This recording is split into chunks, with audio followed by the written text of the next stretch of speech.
Now here I will be explaining you.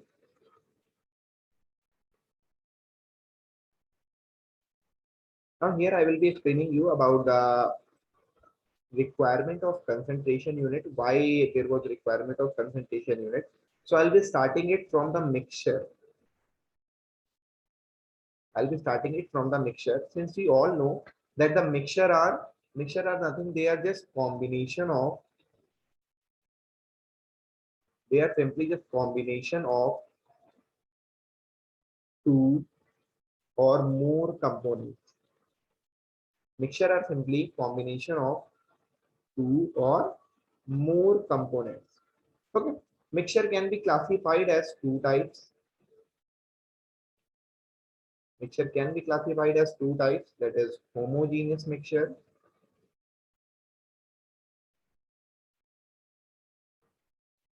as well as the heterogeneous mixture. Homogeneous mixture as well as the heterogeneous mixture. If I define the homogeneous mixture, then it can be defined as the, in case of a homogeneous mixture, the combining components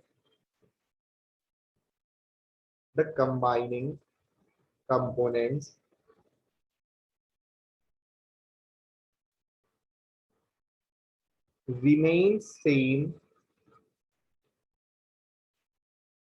remains same throughout the mixture.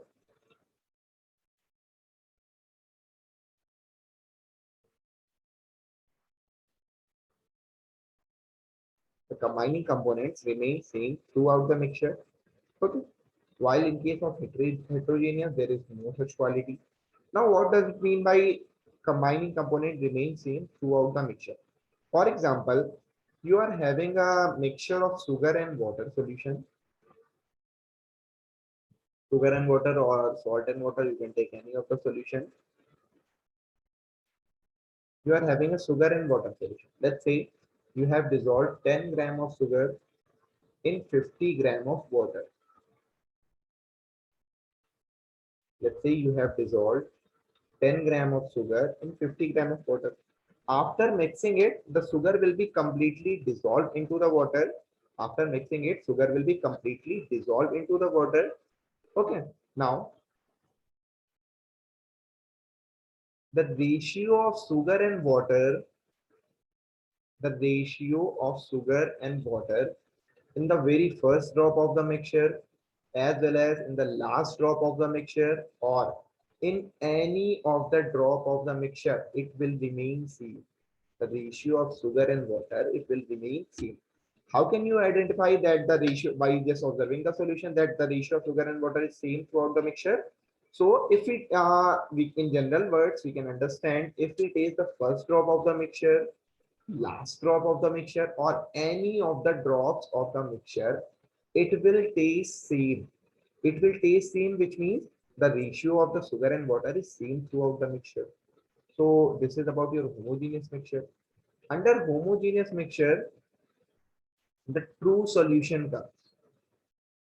Under homogeneous mixture, the true solution comes. While under heterogeneous mixture, the colloidal solution and suspension solution comes. Colloidal solution and the suspension solution comes. Colloidal solution, for example, you can take blood. Blood is a colloidal solution. Okay, and also for suspension, you already know that there is a sand and water. For true solution, you are already aware about various examples: sugar water, salt water, alcohol in water. So these are true solutions. True solutions has basically two components, that is solute and solvent. True solution has basically two components, that is solute and solvent. Okay. Now, solute and solvent. Different amount of solute and solvent, different amount of solute and solvent gives rise to concentration. different amount of solute and solvent gives rise to concentration. For example, we can again take three different solutions.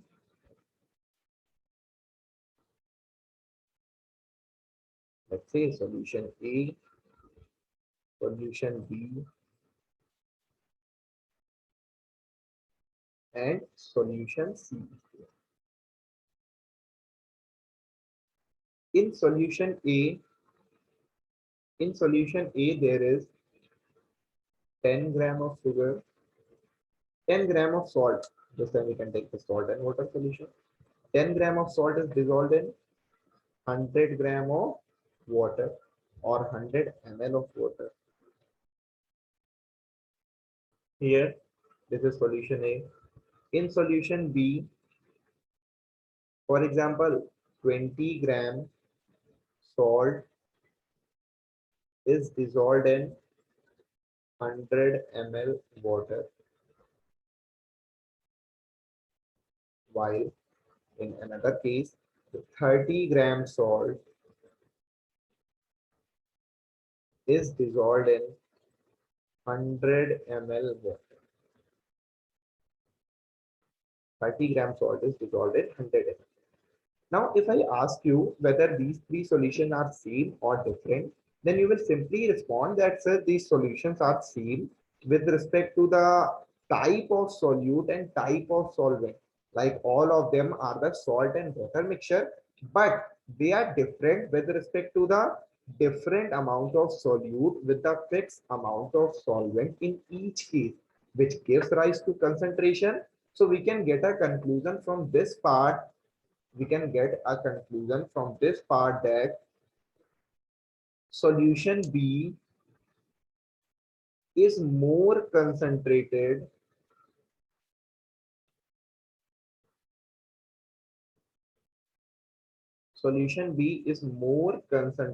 than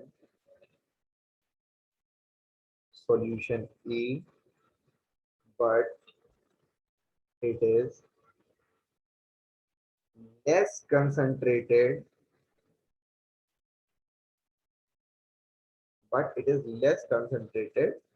than solution C. Okay, now what does it mean? Solution B is more concentrated than A, but it is less concentrated than C. So it can be observed from here, since the amount of solute in solution B is greater than the amount of solute A, so amount of solute in A, while it is less than the amount of solute in C. But it is giving a comparative data. It is telling us more and less.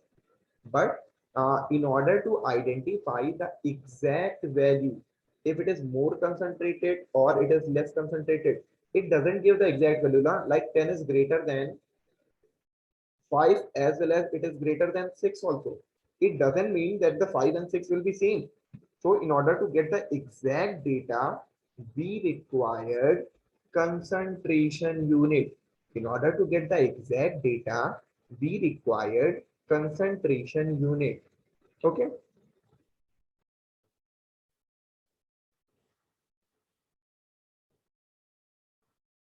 Further, now based on this, there are various concentration unit. I'll be starting with the mass percentage.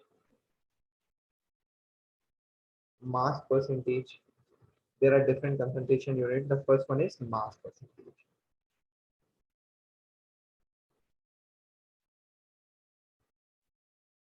Mass percentage is equals to mass of solute,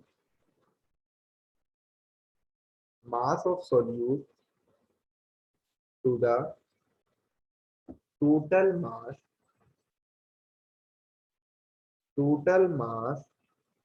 of solution into 100. It is somewhat like you calculate the percentage in examination, na, like marks obtained upon total mass. So simply mass percentage is equals to mass of solute to the total mass of solution. Then there is another concentration unit, volume percentage. Volume percentage is equals to volume of the solution. Sorry, it's volume of solute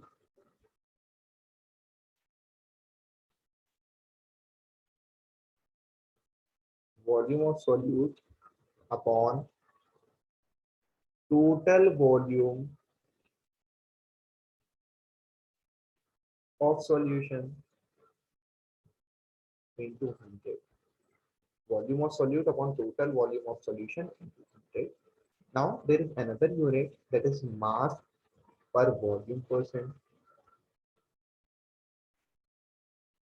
Mass per volume percent. So it is equals to mass of solute, mass of solute to the total mass, total volume of solution into 100. This is somewhat like when a sugar is dissolved in water, salt is dissolved into water. So this is of that kind. These are also represented as mass percentage, which means W by W percent, volume percentage, which means V by V percent, mass per volume percent, which means mass upon volume percent, mass upon volume percent. So these are the three concentration units.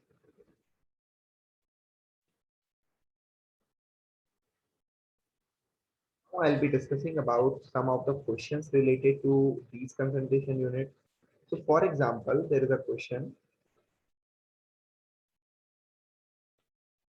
The question is calculate the mass percentage, calculate the mass percentage of the component A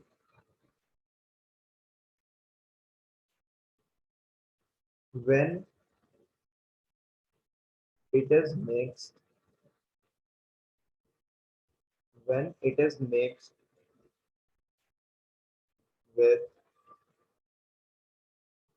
not when it is mixed, when 20 gram of it,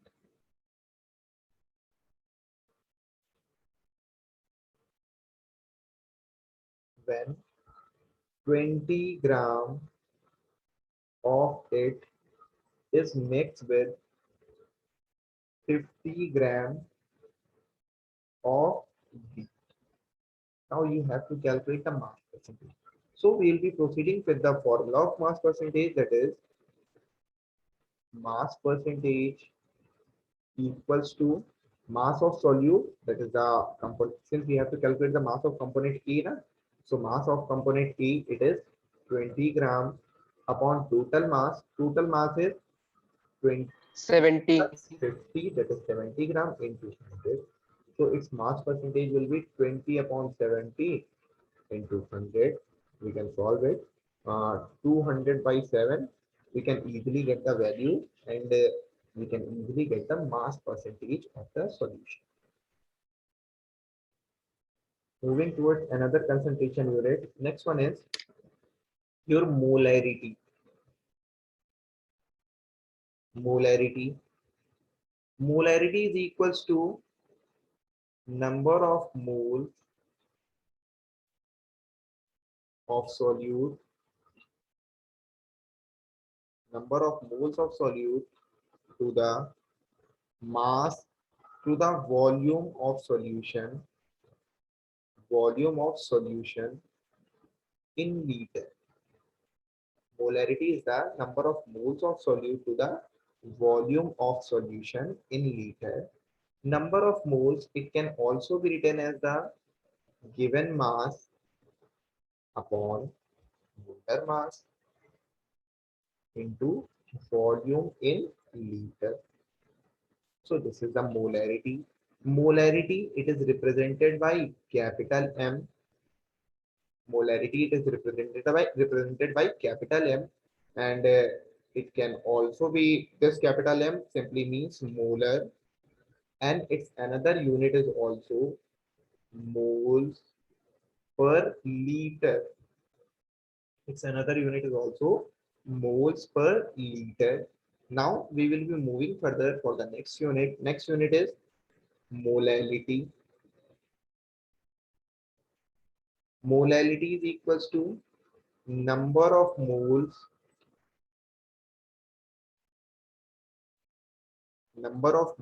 of solute to the mass of solvent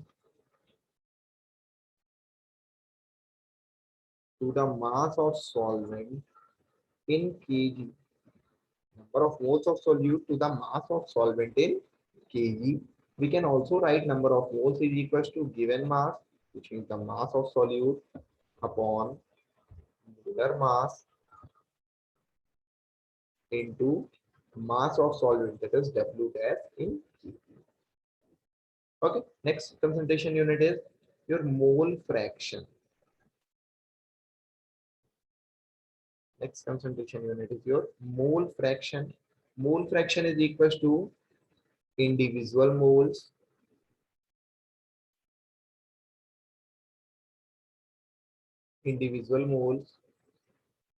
upon total moles. For example, if in a container there are various components A, B, C, D. Suppose you have to calculate the mole fraction of A. So what formula you will be applying? Number of moles of A to the total moles, that is number of moles of A plus B plus C plus. Or you have similarly we can solve it for the B, C, and D. So moving further for the next part. The next part is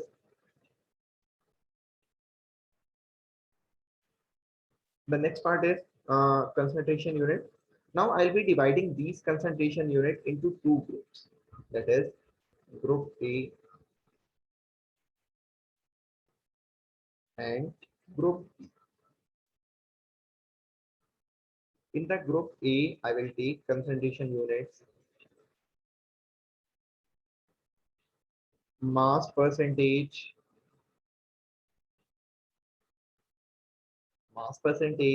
molarity, sorry, molality,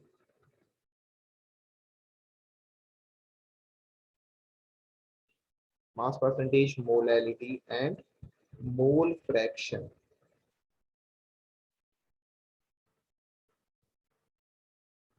In another group, we will be taking concentration unit volume percentage,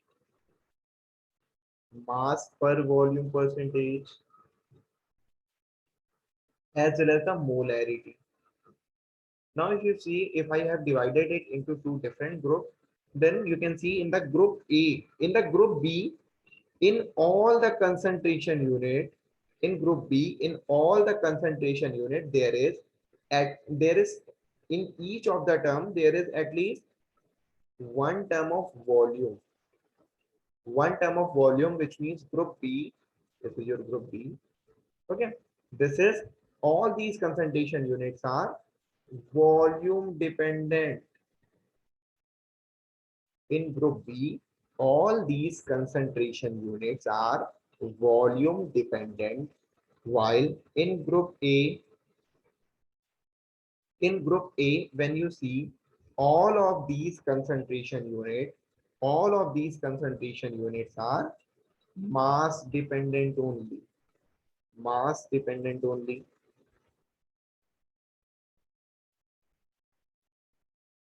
How can we say that these are mass dependent and volume dependent? So from the previous part, we can see the formula of mass percentage. In the mass percentage, there is only term of mass of solute upon total mass of solution. Then we have taken the molarity. In molality, there is also a term of mass only, number of moles, mass upon molar mass, and mass. So in mole fraction, individual moles upon total moles. Moles is equal to mass upon molar mass, which means group A is directly dependent on the mass, while group B, volume percentage, there is a term of volume, mass per volume percentage, there is a term of volume, and molarity, there is a term of volume. Okay, so we can say the group B is volume dependent. Now, if the group B is volume dependent and group A is mass dependent, okay. So since we all know that volume varies with temperature, if we heat up a solution, then the evaporation start, and also if we condense the solution, if we cool down the solution, then the condensation start, which means it is dependent on the temperature. It is dependent on temperature. It is dependent on temperature, while mass do not vary with temperature.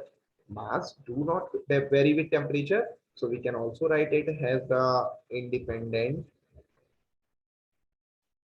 of temperature. Since group A concentration unit, these do not vary with temperature, which means they are considered to be a better concentration unit. They are considered to be a better concentration unit than group B. They are considered to be a better concentration unit than group B. Why they are considered to be a better concentration unit? Because it is independent of temperature. It do not vary with temperature. If you prepare a solution of some concentration, it will remain same in all such conditions. Okay, so that's why these are termed as the better concentration unit. The most frequently asked question from this part is molality is a better concentration unit than molality. Explain why. So what will be the answer? Because molality being independent of temperature does not vary, being mass dependent does not vary with temperature. While molarity, since it is dependent on volume, so it does vary with temperature, so that's why molarity is considered to be a better concentration unit than molarity. And also one more thing is there.